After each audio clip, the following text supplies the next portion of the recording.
Everybody, and happy day 5. We are officially halfway through the course, which is very, very exciting. Since we are at the halfway point, I did want to bring attention to the fact that next Monday is our very last day of civics.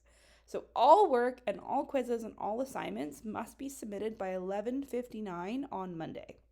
So today would be a really great day to go through and look at your assignments tabs and look at your quizzes and just make sure that you haven't missed anything.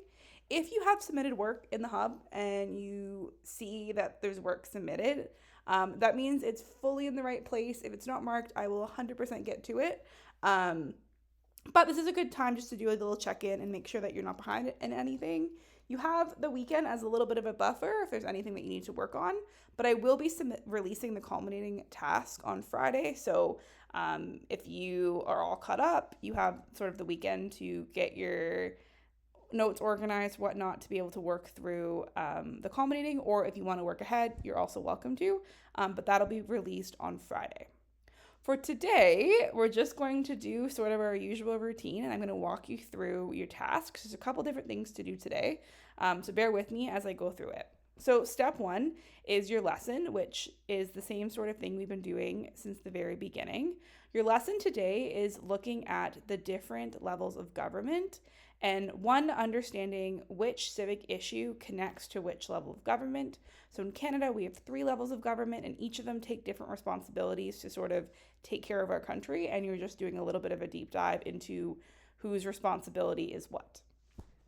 Once you've done that, I highly recommend you go through and click on these 2 videos because they're sort of reinforcing the module, but it's a little bit, I don't know, sometimes I find it's nice to have a little bit of a review where someone's just talking and you're listening rather than reading. So you have a reading task and then a listening task. Once you've done both of those things, you're welcome to click on the quiz. So the quiz will look like this, which is sort of like all of the quizzes that you've done so far. Your task for this one is you're just going to read through sort of these scenarios and you're clicking on which level of government it relates to. So is it municipal, is it federal, is it municipal, is it provincial, or is it federal? All right. Down at the bottom, there's 2 questions that are written responses. So you're just reading through the question and you are writing your answers, okay?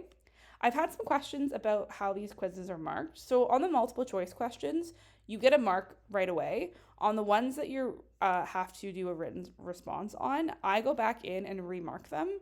So your initial mark that you get for your quiz doesn't include these. So if you get everything right, your mark will only say 10 out of how many points? I think it's maybe 7 or 16. So you'll get 10 out of 16. And those extra 3 marks will come once I go back in and edit and give you feedback on your written responses. Okay? So that's sort of step 1 and step 2. If you're looking at quiz or question number 3, it says, based on your research, who is in charge of your provincial, federal, or municipal government? So we're going to stop there because this actually connects to another task that you're working on today. So before you get to the quiz, you're actually going to, or I would recommend that you complete the written assignment first, just because you'll need those notes to submit the quiz to do an awesome job. Okay, so just circling back, we have our module, we have these 2 videos, and the last thing you'll see here is who are you going to complain to? So if I open up that task, it looks something like this. So I have a little template for you, and you're only really filling in these first 9 boxes, okay? So what this task is asking you to do is it's asking you to understand or to do a little bit of research on who represents each of the 3 levels of government based on where you live. So after working through the module, you'll be aware of the fact that in Canada, we have 3 different levels of government. And when we go to the polls or we are looking at talking to our government talking to someone who works in government about a civic issue, we don't often go, if ever, sort of directly to the person in charge. So we know that Mark Carney is our current prime minister, but if you had a federal issue and you emailed Mark Carney, we might not hear from him right away.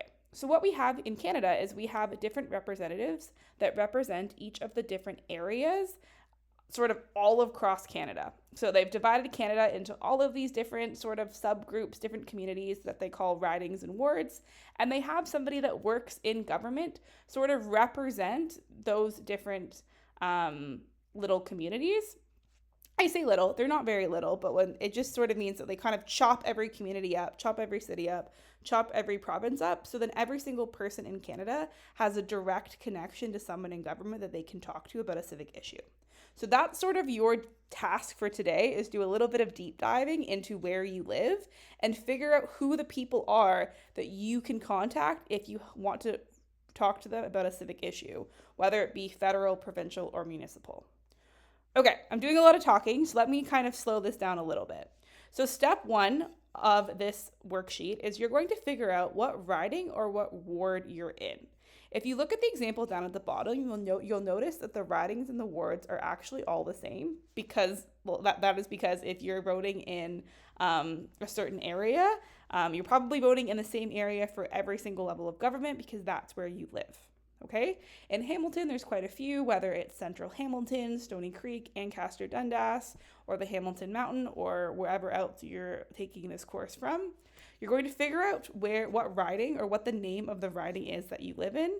The best way to do that is use your address or use your postal code, and you can go to Google and you can Google what riding do I live in, and you'll be taken to the government websites that will tell you the name of your riding. Okay? So once you've figured out the name of your riding, you're then going to figure out who the government official is in your riding. So who is in charge of the federal government in Hamilton Mountain, or who is in charge of the provincial government in Ancaster Dundas. All right, so for this one, the name of the riding, it should all stay the same, but under the name of the representative, it should be different based on the different levels of government, as well as their workplaces will be different because people work in different places based on who or which level of government they work for, okay? The understanding our representatives is really important because, like I said earlier, if you want to talk to somebody in government about a municipal issue as a Canadian citizen or a Canadian resident, you absolutely have that right.